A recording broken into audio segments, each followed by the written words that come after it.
그 고린도 후서. 자, 이 사도 바울이 정말 그 신약은 말이죠. 사실 복음서를 제외하고는 다 바울 얘기예요. 그러니까 우리가 예수님 얘기 반, 사실 바울 얘기 반인데 이 바울의 인생 30년, 그야말로 이제 고통의 세월인데 그걸 이렇게까지 그 목회를 하면서 그가 겪었던 엄청난 이야기들, 그리고 이제 그 목회하면서 자기가 계속 교인들을 그 양육하는 과정에서 겪는 그런 마음들이 이 편지들 보면 거기에 다 드러나 있습니다. 그래서 이제 어떻게 보면 예수님은 되게 속 편하신 분이라고 생각돼요. 제가 볼 때는 빨리 돌아가셔서 그렇지. 그러니까 예수님은 어떤 면에서는 타협을 모르시고, 그리고 예수님은 이거 아니면 저거죠. 그냥 정확하게 그냥 말씀을 하셨죠. 그래서 아마 우리가 지난번에 한번 예수님의 언어에 대해서 한번 강의를 할 때 예수님의 언어는 중간이 없다고 그랬어요. 예 아니면 노예요. 그런데 바울은요, 중간이 있어요. 왜냐하면 바울은 목회를 하다 보니까 여기 가서는 이렇게 얘기하고 저기 가서는 저렇게 얘기하는 면이 있어요. 그래서 이게 목회를 해본 사람만 알아요. 그래서 어떤 사람들은 목사들을 보고 줏대가 없다 이렇게 말할 수 있는데, 목회를 해보면 그런 말을 못해요. 왜냐하면 이분에게도 맞아요, 저분에게도 맞아요. 그래야 돼요. 왜냐하면 예를 들면 지금 이런 정치적인 난국이에요. 교인분들은 딱 예배 올 때 목사님이 무슨 얘기하나 굉장히 주의를 기울여요. 어제 그 사태에 대해서 어떻게 얘기하나, 혹시라도 정치적으로 좀 편향적으로 말할까 봐 되게 예민해하는데 생각들이 달라요. 그러니까 아까 김중희 목사님 어떻게 얘기하세요? 두루뭉실하게 얘기하시잖아요. 두루뭉실하게. 그래서 그냥 하나님을 위해서 하나님께서 지켜달라고 두루뭉실하게 하세요. 거기다가 누가 옳다 누가 그르다 얘기하면 교회가 갈라져요. 바로 그게 뭐냐면 바울의 입장이에요. 바울의 입장이 이게 교인들마다 서로 다른데 거기다가 말씀을 하나로만 꽉 강조할 수 없어요. 그런 면에서 예수님은 굉장히 그런 거 고려하지 않고 하셨죠. 그러니까 그냥 십자가에서 딱 33세 돌아가시는데, 오늘 이제 이 고린도 후서를 두 번째 공부합니다. 5장을 펴보시겠어요? 5장. 다시 한번 말씀드립니다만, 고린도 편지는 4개가 있었어요. 4개가 있었고, 거기서 2개가 사라졌어요. 그래서 고린도 1서, 2서, 3서, 4서를 얘기했습니다. 제가 했는데, 고린도 1서가 없어졌어요. 그리고 고린도 2서가 바로 고린도 전서예요. 고린도 교회 교인들이 궁금해하는 모든 것을 대답한 대답서가 고린도 전서예요. 부활이 뭐예요? 은사가 뭐예요? 음란한 게 뭐예요? 음식을 먹어도 돼요? 자유가 뭐예요? 그다음에 부부간의 윤리가 뭐예요? 이런 여러 가지 교리 문제, 사회 문제, 그리고 교회에서 생활 문제, 이런 한 10몇 가지의 문제들을 대답해 준 게 고린도 전서예요. 그래서 고린도 전서를 보면 조직 신학책 같아요. 아주 신학책 같은 거예요. 그래서 아주 그런 책인데, 고린도 후서는 뭐냐면 교인들이 바울의 사도권을 가지고 막 문제를 삼았어요. 너가 예수님의 사도냐 아니냐 갖고 막 문제 삼았을 때 사도 바울이 너무너무 화가 나가지고 막 몰아친 편지를 쓴 적이 있어요. 교인들한테 막 뭐라고 한 게 있어요. 세게 나갔어요. 세게. 어떻게 보면 그런 식으로 말하면 저주를 받을 것이다 이런 식으로 세게 얘기한 게 있어요. 그게 고린도 3서인데 이건 없어졌어요. 이게 없어졌어요. 그래서 이제 이 고린도 3서를 보고 교인들이 상처받지 않을까 생각한 거예요. 야, 내가 너무 세게 한 거 아니야? 그거 아세요? 목사들이 앞에서 증언할 때 어떨 때 보면 너무너무 속이 상하고 너무너무 간절한 마음에 되게 세게 말할 때가 있어요. 정말 예를 들면 이단에 빠지려고 하는 교인이 있다거나 또 이상한 교리에 빠져서 이런 분들이 있으면 어떨 때 보면 이게 마음이 글로 가서 세게 나갈 때가 있어요. 그러면 꼭 후회합니다. 꼭 무슨 누군가를 꼭 이렇게 질타하는 것 같아서 되게 후회스러운데, 바울이 지금 그 얘기예요. 자기 사도권을 가지고 막 의심하고 대드는 교인들한테 화가 나가지고 그걸 세게 얘기했어요. 그게 고린도 3서인데, 그걸 쓰고 나서 야, 이거 너무 상처받으면 어떻게 하지? 참 마음이 안 좋은 거예요. 마음이 너무 안 좋은데, 제자 디도가 고린도 교회 가서 반응을 보고 왔는데 웬걸요, 그 말씀을 듣고 다 교인들이 눈물로 회개했다는 거예요. 상처받은 게 아니라 오히려 그 말을 듣고 다들 바울 선생님의 그 말씀이 그런 거였구나 하고 다 회개하고 돌아섰다는 거예요. 그래서 그 말을 듣고 사도 바울이 너무 기뻐서 쓴 게 고린도 후서예요. 너무 기뻐서 쓴 게 이제 4번째 편지인 거예요. 그래서 그걸 좀 아시면 좋겠습니다. 고린도 교회. 그래서 이 고린도 후서를 쓸 때는 그냥 교리에 된 게 없어요. 교리나 뭐 이렇게 교회 문제라든가 이런 걸 쓴 게 아니고, 하나님의 자녀로 거듭난 사람들은 누구인가? 우리는 어떻게 하나님과 함께 이 세상을 살아가는가? 그리고 우리는 하나님을 어떻게 섬겨야 하는가? 그리고 우리는 도대체 어떤 인간인가? 이런 바울의 그 영성을 잘 기록한 책이 이 고린도 후서예요. 그래서 지난주에 제가 아마 그 말씀 드렸을 거예요. 우리는 그리스도의 향기다, 이렇게 했습니다. 그리스도의 향기다. 그리스도인들은. 두 번째, 그리스도인들은 그리스도의 편지다. 편지. 그러니까 편지니까 우리가 행동하는 것을 보고 사람들이 그리스도를 읽어내는 중간 도구라는 거죠. 참 기가 막힌 표현이에요. 그 다음에 세 번째 얘기했던 게, 우리는 새 언약의 일꾼이다. 그러니까 새로운 언약, 예수 그리스도로 말미암는 그 언약을, 그것을 짊어지고 일하는 일꾼들이다. 이렇게 이제 표현을 했어요. 그리고 이제 4장에 가서 무슨 얘기냐면, 우리는 되게 아무것도 볼품없는 질그릇인데 이 질그릇 속에 보배가 들어앉아 있는 질그릇이다.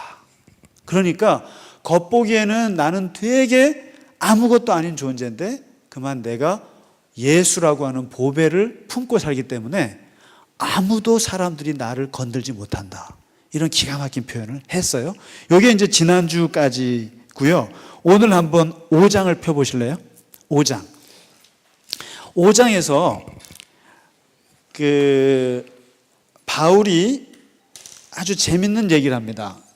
5장에서 오늘 얘기하는 것은 뭐냐면, 겉사람과 속사람에 대해서 얘기를 해요.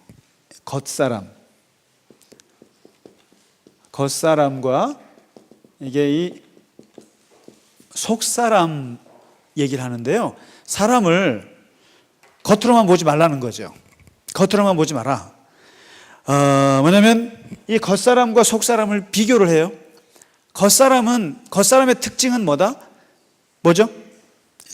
4장 16절인데 낡아진다. 겉사람은 늙는다는 거죠. 겉사람은. 근데 속사람은 새로워진다, 이렇게 합니다. 여기 이제 4장 16절에 보시면은, 겉사람은 쇠퇴하는 게 특징이고 속사람은 날로 새로워진다, 이런 얘기를 해요. 그 다음에 우리는 그러기 때문에 보이는 것을 믿는 사람들이 아니고 보이지 않는 것을 믿는 사람들이다, 이렇게 얘기를 해요. 이렇게. 그리고 이제 5장에 건너가서 뭐라고 그러냐면요, 집이라는 게 있는데, 우리 몸뚱이가 이게 집인데, 집이 2개의 집이 있다는 거예요. 집이 2개의 집이 있는데, 하나는 땅에 있는 집이 있다는 거예요. 땅에 있는 집이 있고, 하나는 하늘에 있는 집이 있다. 우리에겐 2개의 집이 있다는 거죠.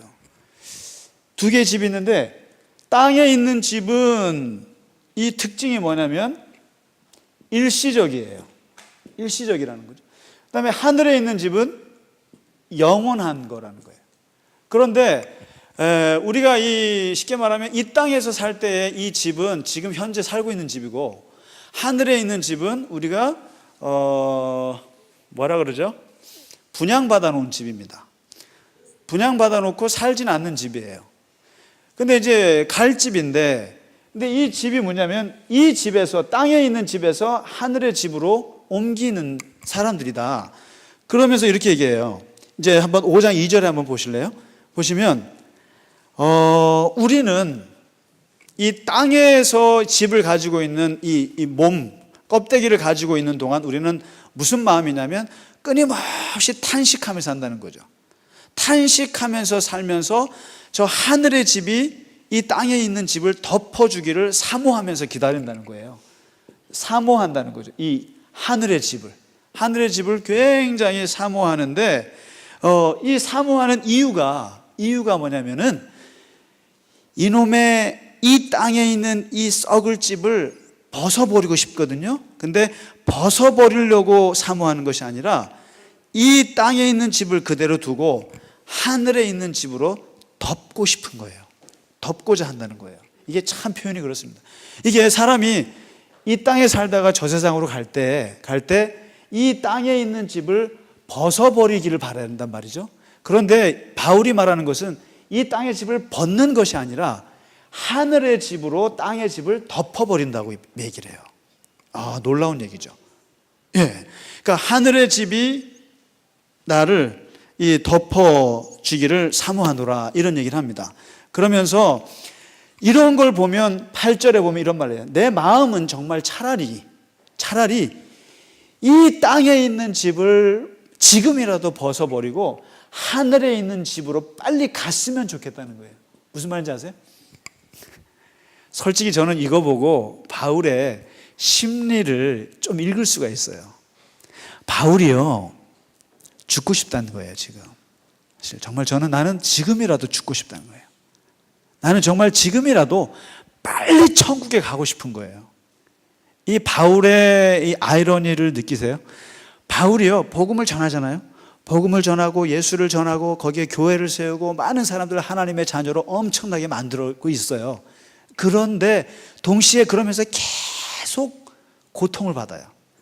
이게 바울이 가는 곳마다 말씀을 듣는 사람이 있는가 하면 유대인들은 계속 와서 괴롭혀요. 오죽하면 자기를 죽이지 못하면 밥을 안 먹겠다고 하는 40명의 자객단이 있었어요. 그러면 살만 나시겠어요, 권사님? 권사님을 죽이겠다는 사람이 40명이 있다고요. 한 사람만 있어도 내가 살기가 힘든데 예루살렘에 40명의 자기를 테러리스트가 있다고요. 테러리스트를 두고 살았던 사람이에요. 가는 곳마다 자기를 죽이겠다는 사람이 반은 넘치는데 거기서 복음을 전하는 30년을. 그러면 그리고 고린도 교회에서 그렇게 1년 반을 열심히 했는데 고린도 교인들이 자기를 우습게 생각해요. 베드로는 예수님을 직접 봤다는데 당신은 예수님 직접 본 거 아니지 않느냐, 거짓말 아니냐, 이렇게 생각해 보세요. 제가 여기서 열심히 가르치는데 저보고 신학교도 안 나왔다면서 뭐 이런 식으로, 그 신학교 졸업장 뭐 거짓이라며 뭐 이런 식으로 막 저한테 따지고 졸업장 내놔봐 막 이런단 말이에요. 그러면 제가 목회할 수 있겠어요? 굉장히 이러한 생활을 30년을 살면서 그래도 자기에게 남아있는 주님이 주신 이 생을 끝까지 목숨을 바치는데 사실상 마음은 지금 얘기 나왔으니 말이죠, 솔직히 죽고 싶은 거예요. 지금이라도 나는 천국으로 빨리 가고 싶은 거예요. 그리고 이 사도 바울이 실제로 천국을 경험해 본 사람이에요. 그래서 이제 조금 있으면 나옵니다. 고린도 후서에, 이 고린도 저서에서는 나오지 않았던 내가 체험했던 환상과 계시를 얘기하잖아요. 이게 뭔지 아세요? 일종의 입신 같은 거예요. 그러니까 기도하다가 쓰러져 가지고 천국을 보고 온 거예요. 천국을 보았는데 이게 세계의 3층천을 보고 온 거예요. 그러니까 이 땅의 나라, 하나님이 계신 그 나라까지 보고 온 거예요. 이런 사람들은 죽어도 여한이 없죠. 이 세상에서 사는 게 뭐 그렇게 대단하겠어요. 그러니까 바울은 이 지금 땅에 있는 집, 하늘에 있는 집 얘기하면서 갑자기 8절에 그 얘기를 해요. 정말 나는 마음 같아서는, 여기 보실래요? 차라리 몸을 떠나서 주와 함께 있고 싶다는 거예요. 이게 이 마음이죠. 그러니까 이게 정말 신앙이 깊어지고 하나님의 일에 고난 가운데 하는 사람들은 이런 마음이 들어요. 빨리 지금이라도 나는 죽는 게 여한이 없어요. 근데 꼭 세상에 매여서 사는 사람들이 죽는 걸 두려워하는 거죠. 죽음. 근데 바울은 죽음이라는 게 이미 와 있어요, 자기한테. 근데 죽음이라는 게 이미 예수님과 함께하는 삶이에요. 그냥 내가 차라리 몸을 떠나서 주님과 같이 사는 거예요. 너무너무 원하는 거예요. 그런데 갈 수 없는 거죠. 그 마음을 지금 담고 있어요. 그런즉, 그러면서 말합니다. 그런즉 우리는 몸으로 있든지 떠나든지 주를 기쁘시게 하는 자가 되기를 힘쓰노라. 중요한 건 내가 죽고 사는 게 중요한 것이 아니라 주님을 어떻게 해서든지 이 땅에서 기쁨을 해드릴까, 이게 중요한 것이다. 그러면서 이제 이 설명을 하는 거죠. 이 겉사람, 속사람 얘기하다가 이 겉사람은, 그래서 이게 참 재밌어요. 이 겉사람하고 속사람 얘기를 하면서 이 겉사람, 속사람이요. 속사람이 새로워지기 위해서는요, 겉사람이 어떻게 해야 되는지 아세요? 낡아야 된다는 거예요. 이게 지금 바울이 그러잖아요. 내 겉사람은 나이가 들어가면서 낡아지겠지만 그러나 속사람은 날로 새로워지노라. 이 말이 뭐냐면 영적인 원리를 정확히 설명한 거예요. 참 이게 종교는요, 신앙은 나이가 들수록 유리합니다. 그거 아세요? 우리 권사님 계시니까 더 와닿는데, 왜냐하면 이 젊은 사람, 겉사람이 튼튼하면 튼튼할수록 속사람은 그 겉사람의 욕망과 겉사람의 욕심을 이겨내지 못해요. 그래서 저는 사실 바라는 게 있어요. 내가 70이나 80이나 내가 쇠하여지면서 내 영은 점점점 맑아지기를. 그래서 나이 젊은 사람들은 예수 믿기 어려워요. 이게 육이, 겉사람이 강한 사람들은 하나님을 영접하기 어렵습니다. 왜냐하면 자아가 강하고 내 힘이 강하고 내 능력이 더 먼저기 때문에 내 힘으로 해요. 그런데 겉사람이 이렇게 쇠하여지면서 속사람은 새로워진다는 말이 하나님을 의존하는 의존도가 높아집니다. 그래서 신앙은요, 연세가 드실수록 더 깊어지는 게 유리한 건 있습니다. 근데 물론 아닌 사람도 있어요. 더 추해지는 사람도 있어요. 이 세상 사람들을 보면 늙는다고 해서 어른이 되는 건 아닌 것 같아요. 근데 이 신앙 안에서는 정확하게 유리합니다. 확실히. 그러니까 겉사람을 죽일 수가 있어요. 죽일 수가 있고 속사람은 더 새로워지는, 그 얘기를 하는 거거든요. 그러면서 이게 땅에 있는 집이 겉사람이라는 거죠.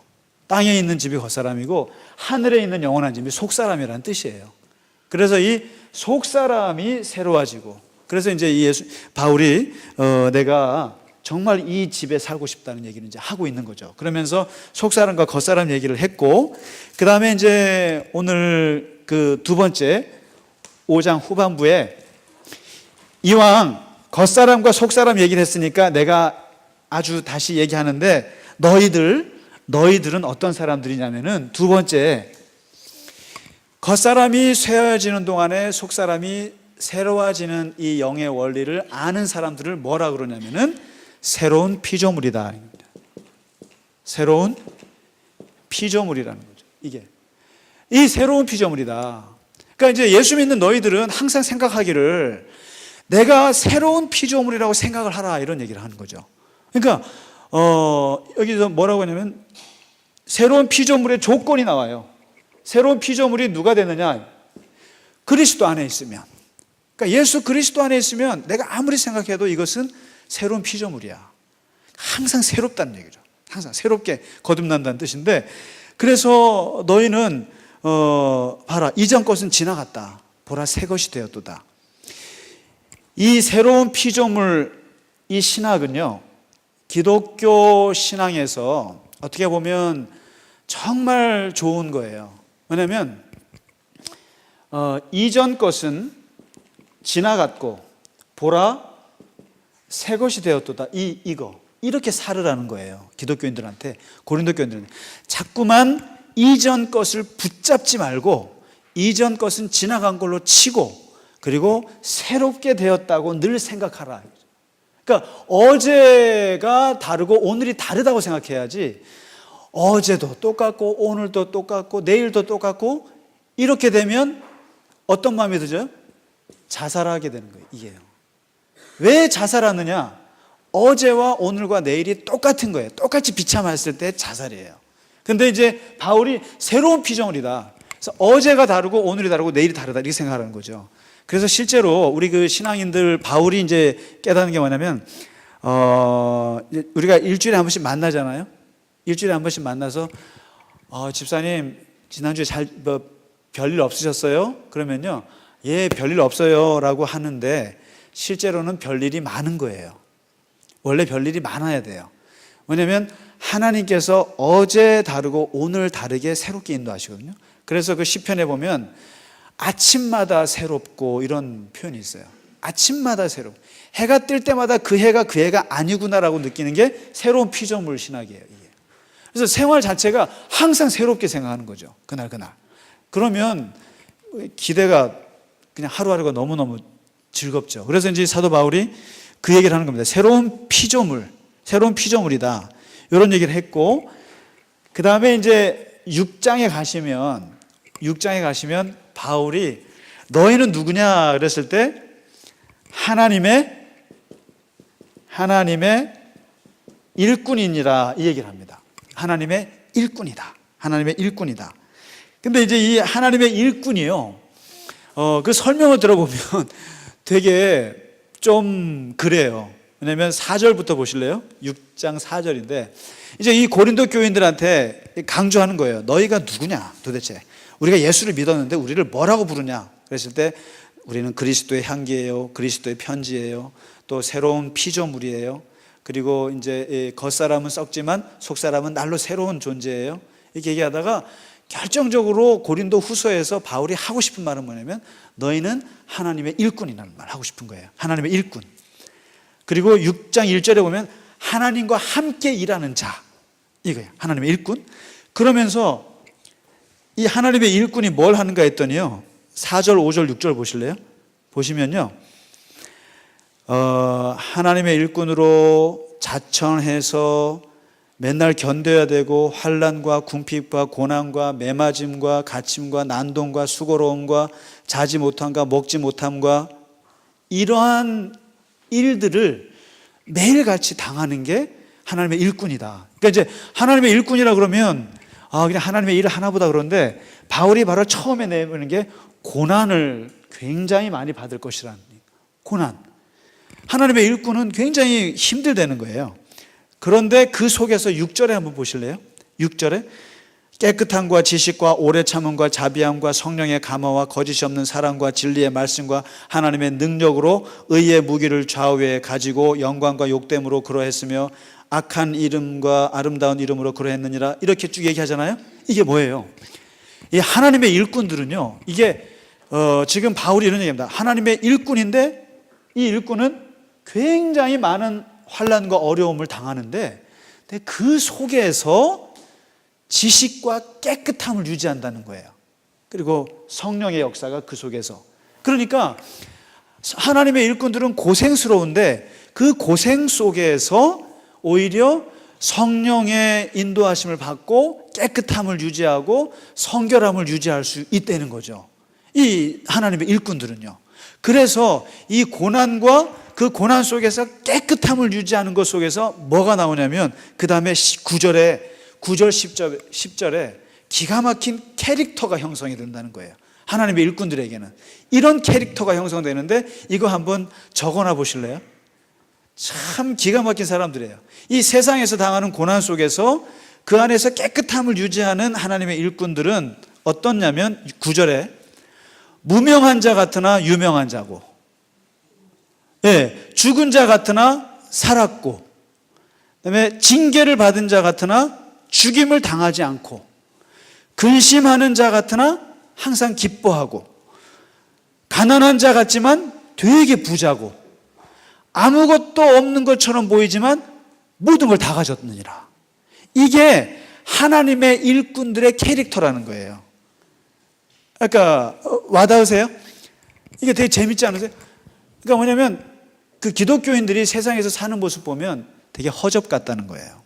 아무것도 아니라는 거예요. 보면 겉보기에 보면 유명하지 않아요. 아무것도 아니에요. 그런데 하나님 안에 있으면 되게 유명해지고, 그리고 겉보기에 세상에서 예수 믿는 사람들은 가난하고 힘이 없어 보인다는 거예요. 그런데 하나님 안에서 엄청나게 힘이 있다는 거예요. 그리고 아무것도 가진 거 없이 보이는데 하나님 안에 있으면 너무너무 사람이 풍요롭다는 거예요. 하는 거 보면은. 그러면서 여기 보면, 그리고 재밌는 게 맨날 근심하는 것 같다는 거예요. 쟤 어떻게 사나. 근데 하나님 안에 있는 사람들은 엄청나게 기쁨이 있다는 거예요. 그 속에. 그러니까 이 바울이 지금 이게 어디서 나왔겠어요? 바울이 자기가 30년 동안 사역하면서 자기가 터득한 캐릭터예요. 하나님의 일꾼으로 살면서 엄청나게 고난을 받잖아요. 고난을 받고 핍박을 받고 막 매를 받고, 그러면서도 그 속에서 하나님 말씀을 지키고 성령 안에서 믿음을 지키다 보니까 어떤 게 생기냐면, 나는 세상에서 되게 무명한 사람처럼 보이지만 사실상 알고 보면 유명한 사람이고, 그리고 굉장히 가난한 것 같지만 굉장히 부여롭고, 굉장히 근심하는 것처럼 보이지만 마음의 기쁨이 어마어마하다는 거예요. 이게 바로 하나님의 일꾼들이 가지고 있는 캐릭터다 이거죠. 그러니까 세상 사람들이 볼 때는 무시당한다는 거죠. 세상 사람들이 볼 때는 되게 무시당하지만 그러나 그 사람이 보배라는 거죠. 이야, 괜찮지 않으세요? 난 이런 게 좋은 것 같아요. 그러니까 겉보기에는 아무것도 없어 보이는데 사실상 엄청 부자인 거죠. 여러분이 그렇지 않은, 겉보기에는 되게 허접인데 허접스럽게 보이는데 알고 보면 돈이 만만치 않게 많이 있어요. 실력이 만만치 않아요. 근데 사실 솔직히 말씀드리면 새사랑 교회에서 느꼈던 것도 그런 게 있었어요. 정말 우리 교회 보면 되게 아무것도 아닌 것 같이 보였는데 보면 되게 똑똑해요. 어떨 때 보면 사람을 좀 놀래는 분들이 많아요. 그래서 겉보기엔 진짜 티가 안 나요. 근데 바로 이게 어디서 나냐면 아까 5장에서 겉사람과 속사람 얘기예요. 결국에는 겉사람은 진짜 볼품 없어요. 근데 속사람이 대단한 거죠.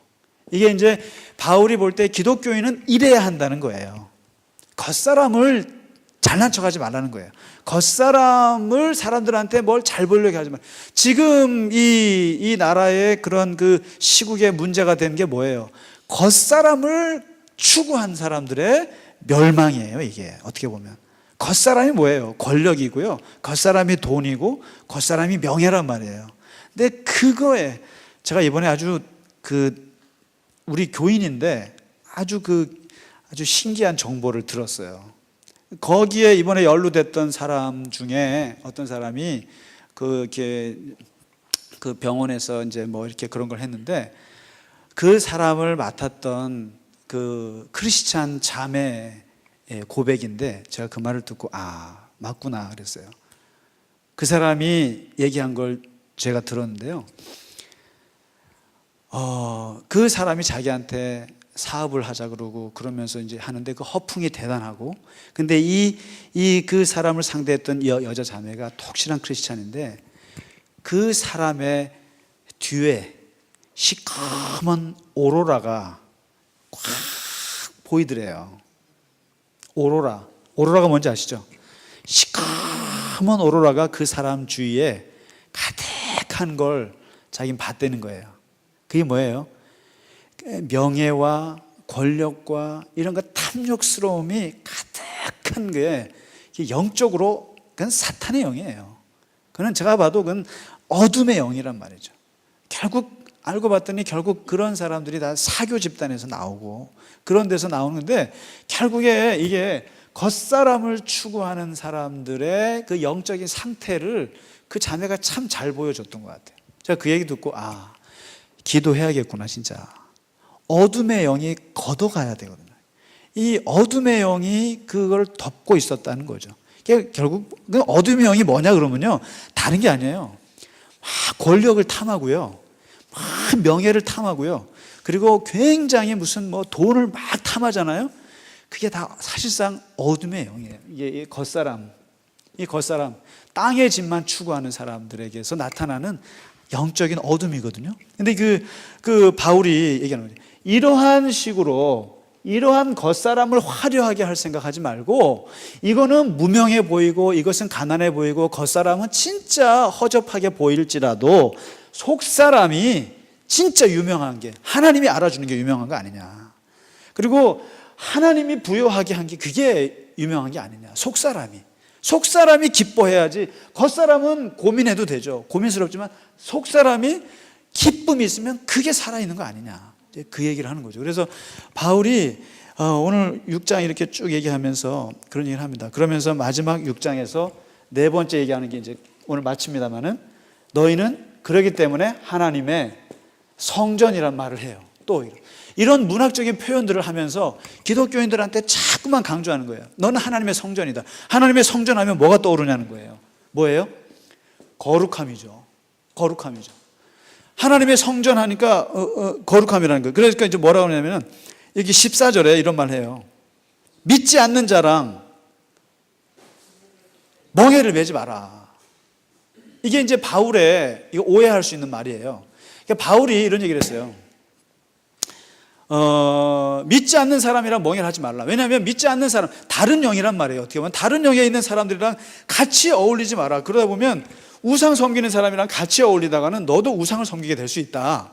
그러니까 어떻게? 왜냐하면 너희는 하나님의 성전인데 하나님의 성전에는 우상이나 잡스러운 게 들어오면 안 된다는 거예요. 그러니까 믿지 않는 사람이랑 뭘 같이 도모하지 마라 이거예요.